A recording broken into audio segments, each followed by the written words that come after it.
This is Unsung History, the podcast where we discuss people and events in American history that haven't always received a lot of attention. I'm your host, Kelly Therese Pollock. I'll start each episode with a brief introduction to the topic, and then talk to someone who knows a lot more than I do.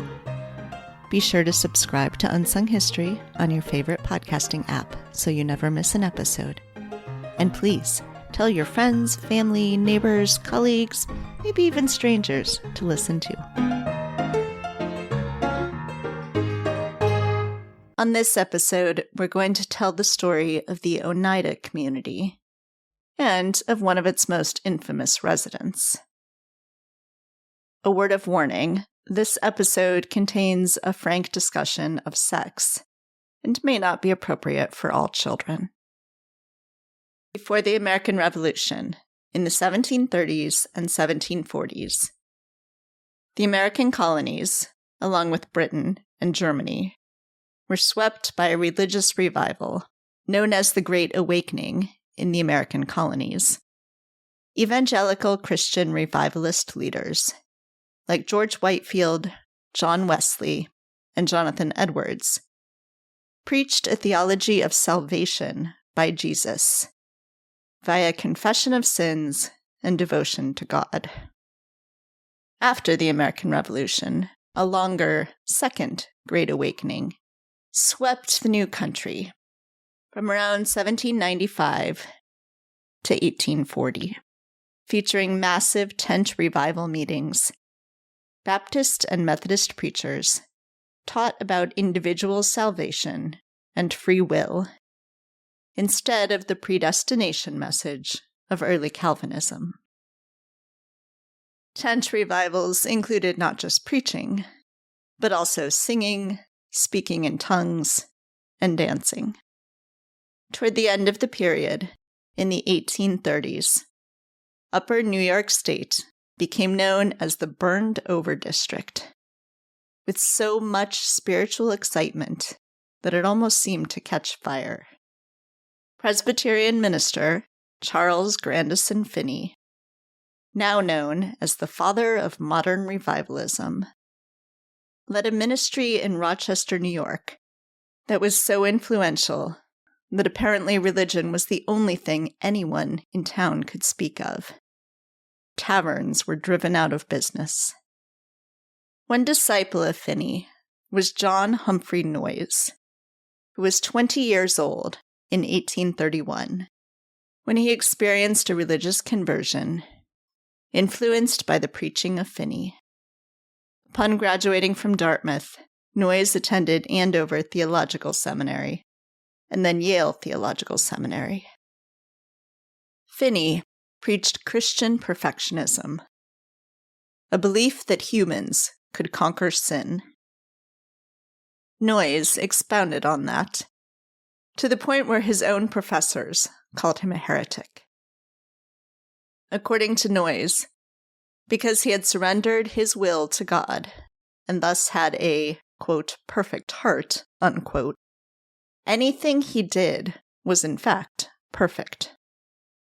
He said that, quote, his new relationship to God canceled out his obligation to obey traditional moral standards or the normal laws of society, unquote. He was expelled from Yale, and his license to preach was revoked. Moving to Putney, Vermont, Noyes set up the Putney Bible School in 1836, which then expanded into a formal communal organization. One of the tenets of the organization was complex marriage, a belief that all of the men were linked in divine marriage to all of the women in the community. In October 1847, Noyes was arrested for adultery, and warrants were issued for several other members of the group. In response, Noyes and his followers moved to upstate New York, to the town of Oneida near Syracuse, where they had access to land.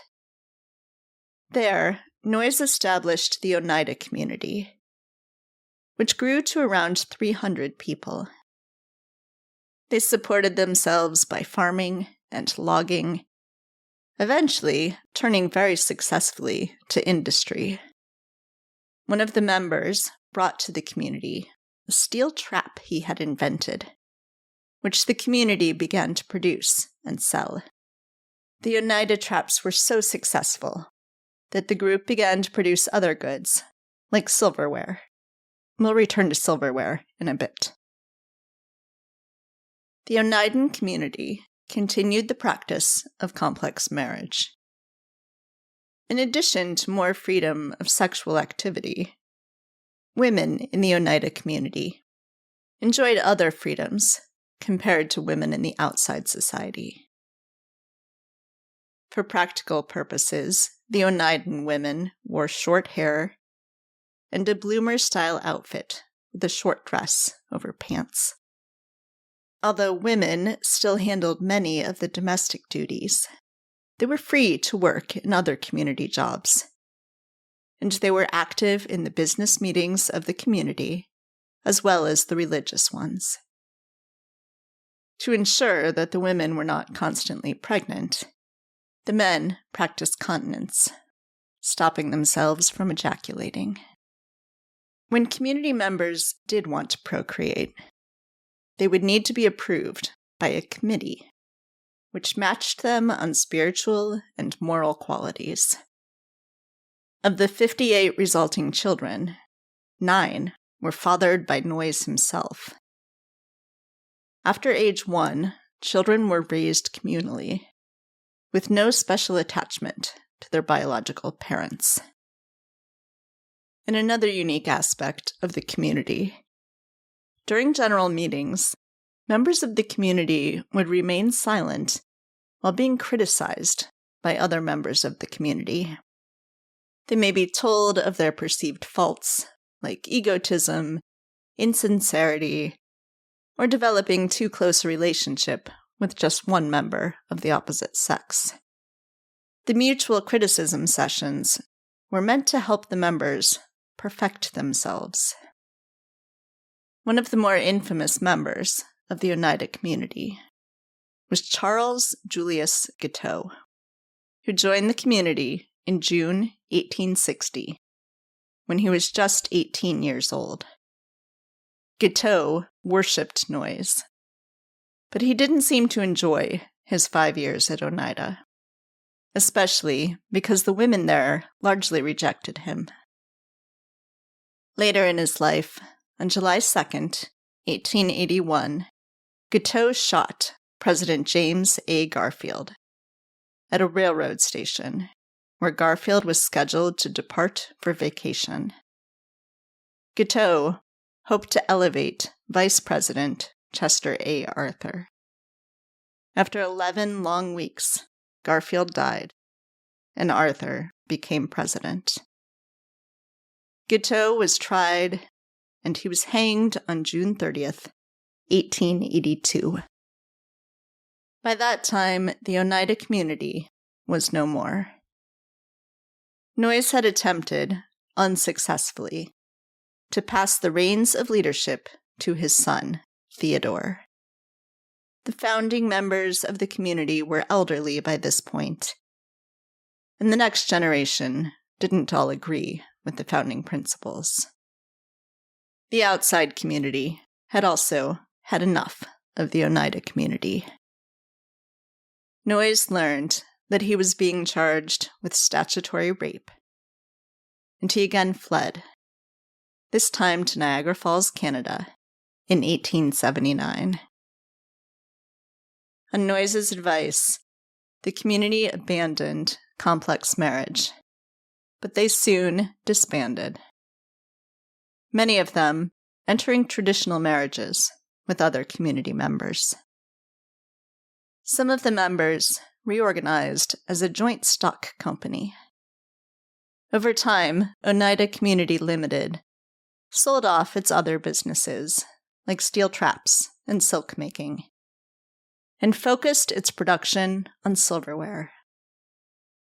Although the company has since been sold and its production shipped overseas, you can still buy Oneida flatware today. The 93,000 square foot Oneida Community Mansion House, where community members lived for decades, is now a National Historic Landmark, which includes a museum and guest rooms run by a nonprofit organization. A stay in the John Humphrey Noyes suite will cost you $195 a night. Joining me now to discuss the Oneida community and Charles Guiteau is New York Times bestselling writer Susan Wels, author of An Assassin in Utopia, the true story of a 19th-century sex cult and a president's murder.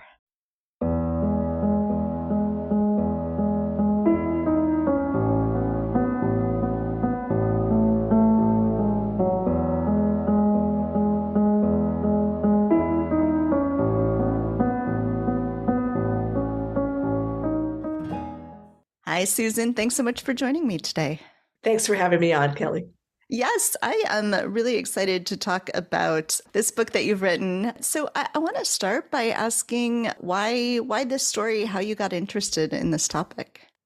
I actually found this story when I was a graduate student in history. Actually, not the whole story, but I read about the Oneida community for the first time, and my jaw was literally scraping the floor. Well, maybe not literally, but close.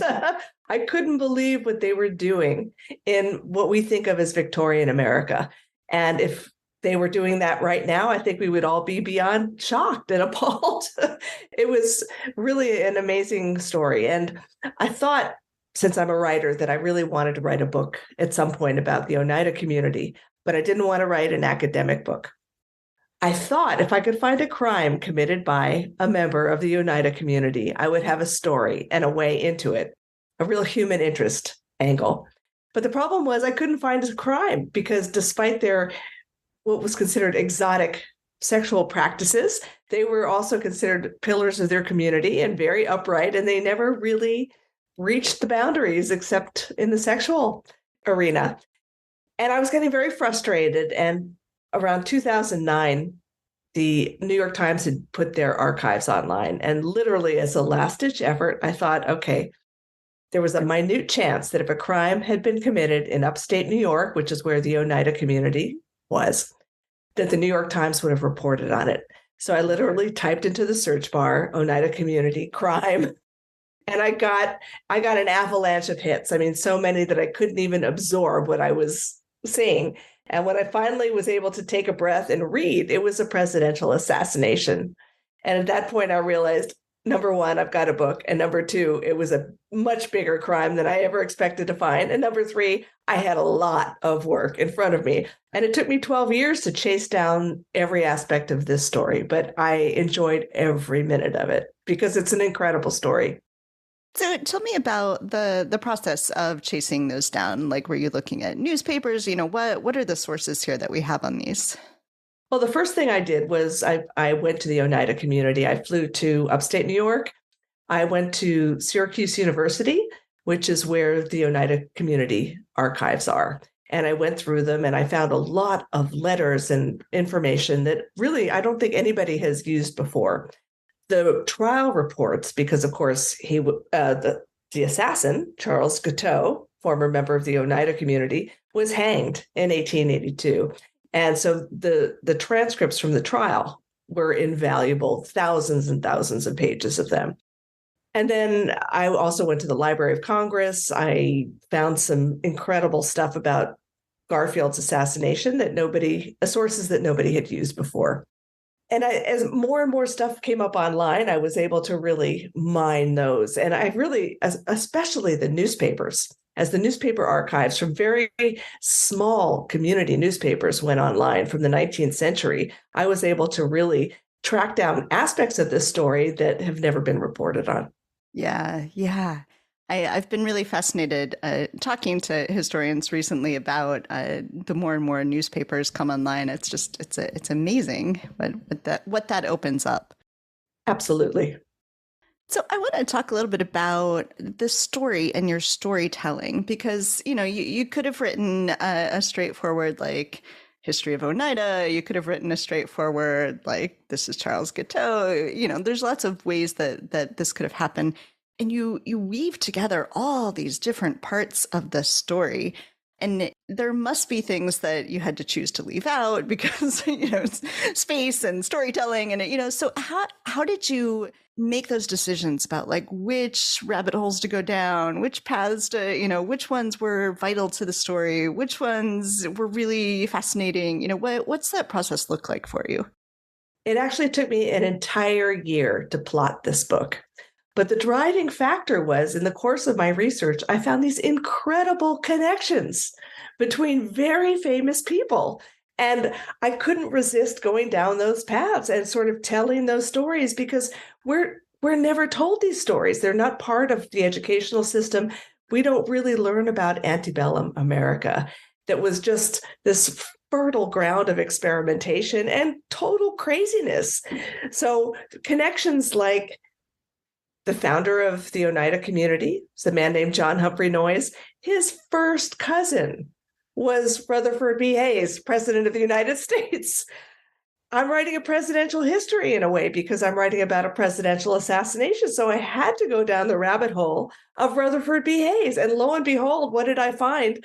That the election of 1876 predicted what happened on January 6th, 2021. It was absolutely incredible. Another rabbit hole I went down very happily was Horace Greeley, because his name kept coming up. Its name kept coming up in the context of John Humphrey Noyes and his passion for the newspaper business, and the assassin, Charles Julius Guiteau. Both of them were obsessed with Horace Greeley. So I thought, who is this guy? All I know about him is that he supposedly said, "Go west, young man." That was it. That was it. So I went down that rabbit hole and I discovered this incredible character who was just an icon of his era. And not only that, he was so involved in the Utopian movement. So this became a story not just about the Oneida community and the assassination of James Garfield. It became a portrait of the era. And by the way, Horace Greeley's best friend was P.T. Barnum. So yeah, I went down that road as well, because I was so enthralled by what I was learning about this era that really most of us know nothing about. I mean, I think our picture of P.T. Barnum is what we were shown in The Fabulous Showman, which really has no relation to the truth whatsoever. He was a very complicated and incredibly influential character. All of these people tied into the story. And I think I'm writing about the cultural trends that were running through the 19th century as well. Spiritualism, hoaxerism, the importance of the individual, ambition. I mean, just all of this stuff all kind of came together and was knitted together in this story. Yeah. So let's talk about some of those pieces then. You mentioned spiritualism, and, so upstate New York is, as you mentioned in the book, the burned over district. So can you talk a little bit about that? What's going on? What is this time and place in which Oneida emerges? Oneida was one of more than 70 utopian experiments that popped up like mushrooms between the Revolutionary War and the Civil War. And what happened was that the Revolutionary War collapsed not just political structures, but cultural, social, and religious institutions. And so charismatic leaders filled the void with often very, what we would consider crazy social experiments. And they were so common that Ralph Waldo Emerson said, "Every reading man has the draft of a new community in his pocket." And he said, every man can build his own world. And literally, that's what people were doing. And John Humphrey Noyes was certainly building his own world in the Oneida community. And where he planted the seed of that community in upstate New York, it was a hotbed of religious eccentricity. So you had the Shakers starting in 1776. You had Mormonism popping up there in the 1820s. You had, multiple experiments going on.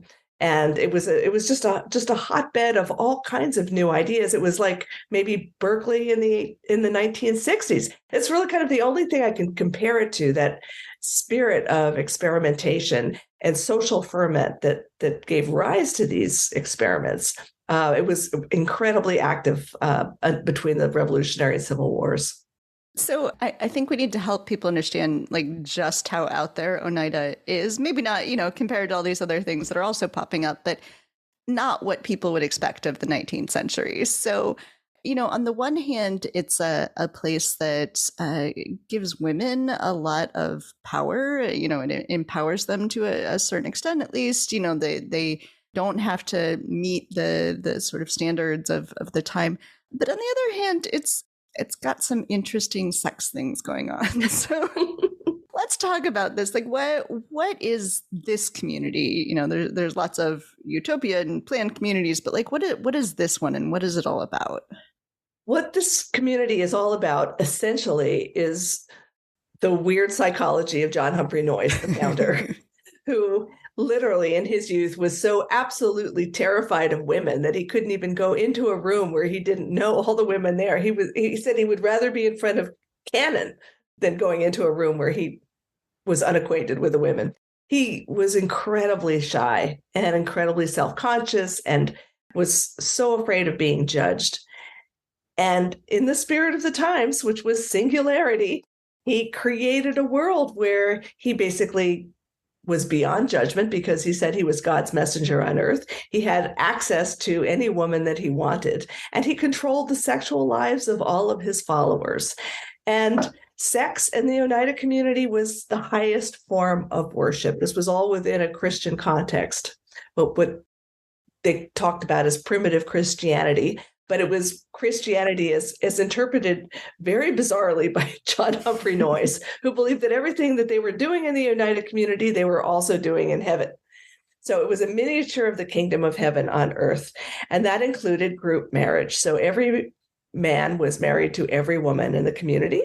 They were not allowed to have special attachments to partners or children. Children were raised in a special children's house until they were adolescents. Another unique, perhaps, aspect of the Oneida community is that men were not allowed to ejaculate, and that took training. So the young girls in the Oneida community were initiated and trained by older men, mostly John Humphrey Noyes, but beyond him, it was the senior most trusted members of the community.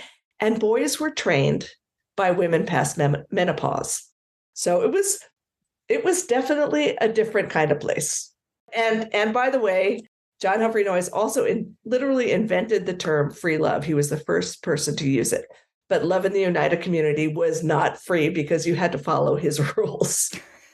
Yeah, and so you mentioned that he gets to like control the sex lives of all of these people, and that's literal, right? Like he is deciding who should be having sex, who should be procreating. Like what is happening here?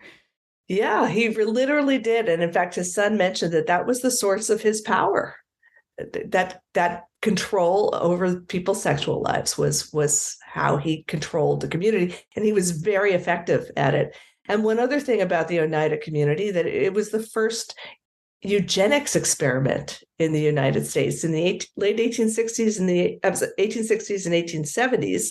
John Humphrey Noyes decided to breed a super race. So he would literally pick the men and women who were allowed to mate and breed children. And that was very much calling the shots in the bedroom. Yeah. So one thing I want to maybe dig into a little bit, because it's the thing that it's the ickiest, right? Is that you mentioned that boys are being trained by postmenopausal women, and the girls are being trained mostly by Noyes himself, and this starts pretty young. Yes, it did start pretty young. Noyes apparently never asked the girls how old they were. He didn't really care about that. He insisted that he never introduced a girl to sex unless he got the vibe that she was ready for it. So yeah, it was pretty bad. And some people loved their time in the Oneida community. Honestly, they really did. At least, they wrote about it and they testified to that.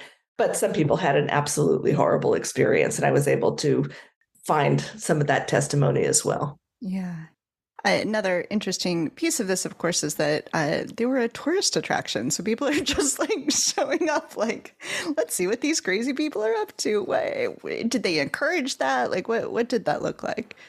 Yeah, the Oneida community never kept a secret about what they were doing. They wanted everybody to know, and they publicized it in newspapers. There was a reporter from Horace Greeley's New York Tribune who came and spent 3 days in the compound and wrote about it. It was a very amazing article about that.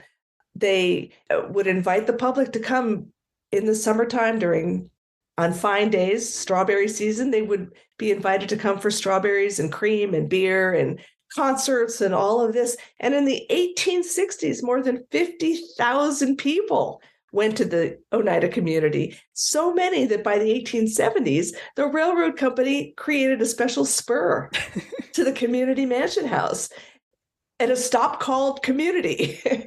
People were just frantic to go see this place because, first of all, it was lovely and they were very hospitable.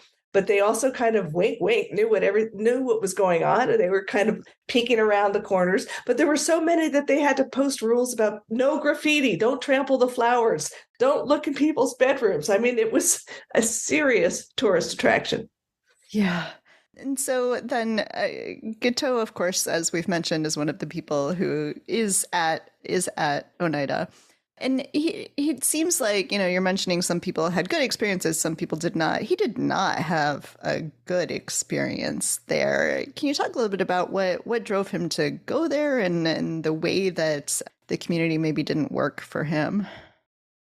He went there primarily because his father had grown up in upstate New York and knew about John Humphrey Noyes in the Oneida community and was a devotee. But he moved his family to the Midwest. And he always had in his mind that he really wanted to go back and join up with the Oneida community. It didn't happen. But when Charles Guiteau, his son, was 19 years old, he was living in Ann Arbor. He was studying and he was failing at his studies. And he started corresponding with the Oneida community, having heard such wonderful things about it all of his life from his father. And he started asking for admission. And after a lengthy correspondence, they finally agreed to let him in. And he was there for 5 years the first time without much of any success with the women. The women called him Get Out instead of Guiteau. And he left for 3 months because he declared that he wanted to start a religious newspaper modeled on Horace Greeley's New York Tribune. And he was such a megalomaniac that he said that this newspaper was going to supplant all of the pulpits and churches in the world. And it was going to be the thing. But he was 23 years old. He had never written anything. He had no idea what he was doing. Didn't work out. So after 3 months, he begged for readmission. And he was there for about another year. And he finally left because he was rejected by all the women and it was just getting a little too much for him. So off he went. But he actually, in a couple of years later, applied or asked Horace Greeley for a job, and that didn't work out either. So, but what did happen with Horace Greeley in 1872 is that Horace Greeley ran for president. And Charles Guiteau at that point, who, believe it or not, was a practicing lawyer, he had managed to pass the bar somehow. He was a practicing lawyer, but he decided to drop the law and get into politics because he believed that if he campaigned for Horace Greeley and wrote a speech and delivered it, that Horace Greeley would be so grateful to him when he inevitably won the election and went to the White House that he would appoint Charles Guiteau as minister to Chile or minister to Austria. I was absolutely insane. But that was the template for his expectations when James Garfield ran for president in 1881. And in fact, Charles Guiteau rewrote the speech he wrote for Horace Greeley as a speech for James Garfield. Yeah, so Guiteau seems like a megalomaniac, lots of other things going on. It seems, too, that people must have seen this in him, right? Like at one point he's married, he manages to find someone who's willing to actually live with him, but people must have known, right, that there was just something a little bit off about him. Yeah, I don't think he had a lot of friends, but he did have a wife. And, she thought, okay, he's kind of handsome. He was a lawyer when he courted her, and she was from England. But after a few months of marriage, she began to see how demented he was, and they ended up divorcing. He treated her horribly, and he also had syphilis, and I mean, just it was not a good relationship. Yeah. Because I started to think, like, if this were today, if there aren't everywhere, but if there were like red flag laws about buying a gun, like maybe somebody at some point should have stopped Charles Guiteau from buying a gun. Well, there were certain points in his life when it was recommended that he be committed to an asylum, but he managed to escape. So that didn't work. Yeah, yeah. So you mentioned that he then wrote a speech for James Garfield as well. So let's talk a little bit about that. He does actually help the Garfield campaign. He's working toward this. What are his expectations about sort of why he's helping Garfield? What might happen? Well, as with Greeley, he was convinced that when Garfield won the election as the Republican candidate, that he would be so grateful to Charles Guiteau that he would appoint him as minister to Paris. And that was, wildly delusional, of course, but that was his expectation. Now, that's not fully why he decided to shoot and hopefully kill James Garfield, but that definitely played into it. And he haunted the White House, just begging for this appointment as minister to Paris. He even came into Garfield's office at one point and handed him his speech, and he wrote "Minister to Paris" on the top of it, and then just turned around and left. And I'm sure Garfield was completely stunned. Who is this person? But he would later stalk Garfield, and very, very thoughtfully and methodically, because he was a smart man. He was demented and delusional and megalomaniac, but he was a smart man, and he eventually shot him.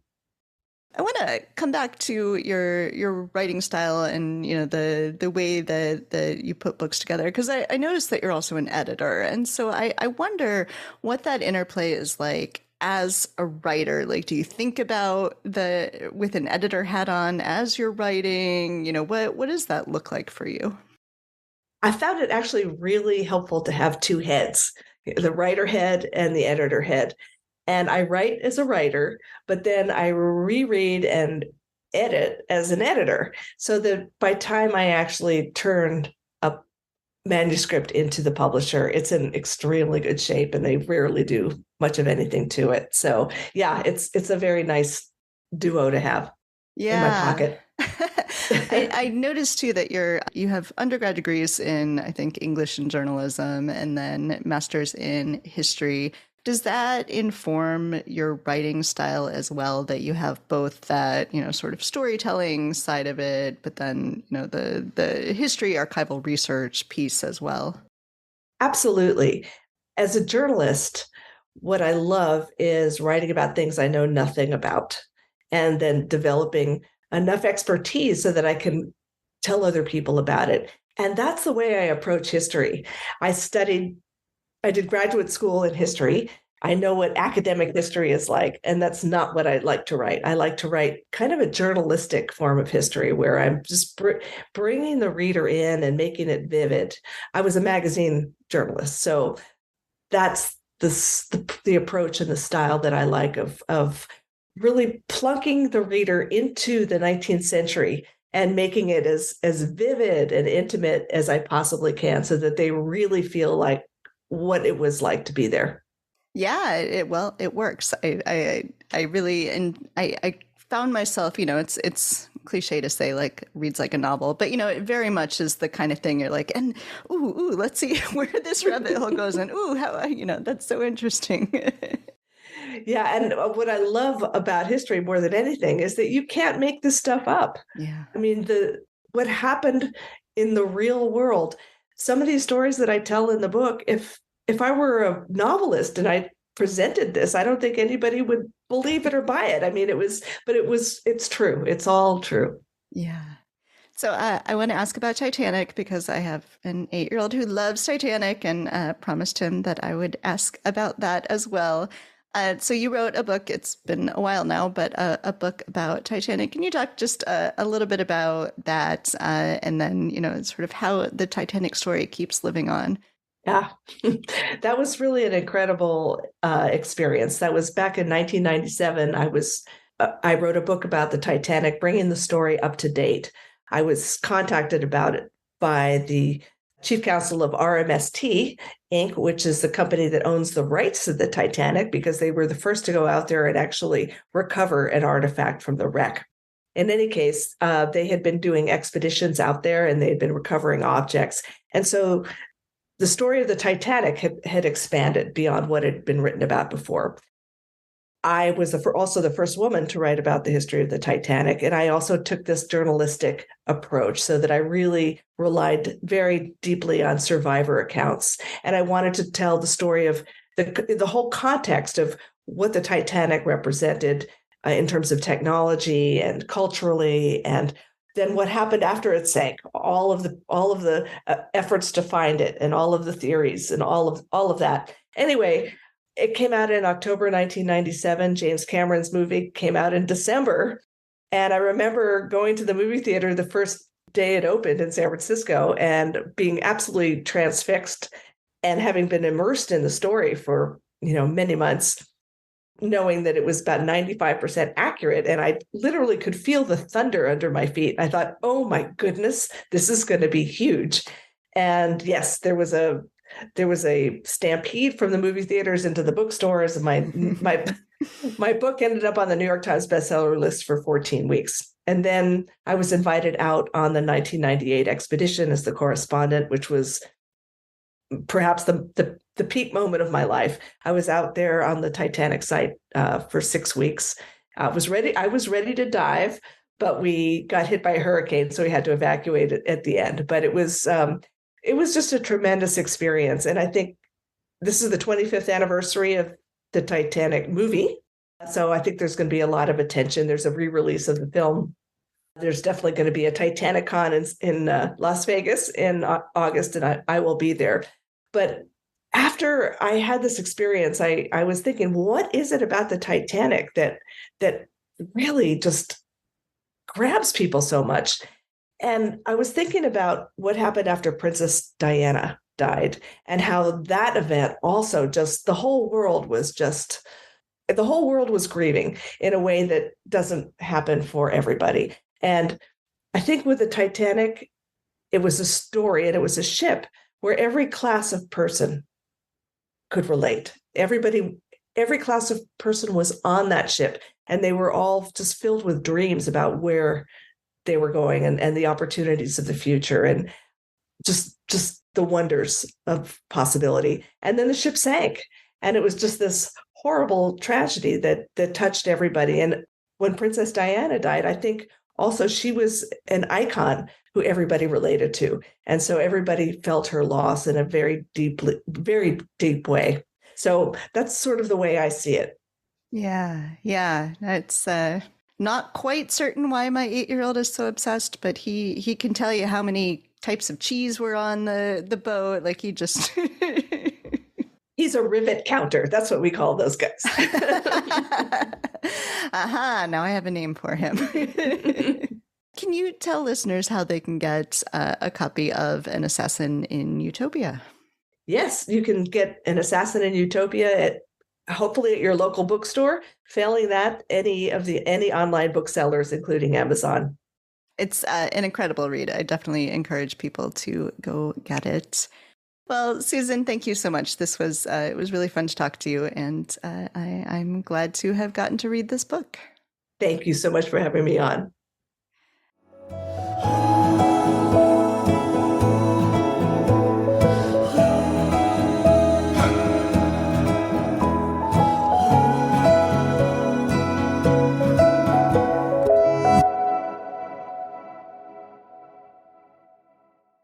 Thanks for listening to Unsung History. Please subscribe to Unsung History on your favorite podcasting app. You can find the sources used for this episode and a full episode transcript at unsunghistorypodcast.com. To the best of our knowledge, all audio and images used by Unsung History are in the public domain or are used with permission. You can find us on Twitter or Instagram at unsung__history or on Facebook at Unsung History Podcast. To contact us with questions, corrections, praise, or episode suggestions, please email kelly@unsunghistorypodcast.com. If you enjoyed this podcast, please rate, review, and tell everyone you know. Bye! MSW